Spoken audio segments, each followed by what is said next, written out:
वज़ीर दिफा ख्वाजा आसिफ ने अफगान तालिबान के 2021 से इक़्तिदार में आने के बाद से लेकर अब तक अफगानिस्तान से दरअंदाजी रोकने के लिए पाकिस्तान हुकूमत की कोशिशों की तफसीलात अपने एक्स अकाउंट पर जारी कर दी। कहा है कि 5 साल में तमाम तर कोशिशों और कुर्बानियों के बावजूद काबुल से मुस्बत रद्द-ए-अमल नहीं आया। अब अफगानिस्तान भारत की प्रॉक्सी बन गया है।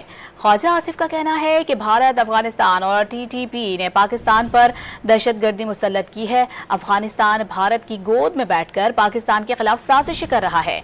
ये कल तक हमारी पनाह में थे, हमारी जमीन पर छुपते फिरते थे। अब काबुल में उनकी अपनी हुकूमत है। तमाम अफगानों को वापस जाना होगा। 5 दहाइयों की जबरदस्ती की मेहमान नवाजी के खात्मे का वक्त आ गया है। खुददार कौमें बेगानी सरजमीन और वसाइल पर नहीं पलती। अब एहतजाजी मरासले और अमन की अपीलें होंगी, ना वफ्द काबुल जाएंगे। दहशतगर्दी का मंबा जहां होगा उसकी भारी कीमत अदा करना पड़ेगी।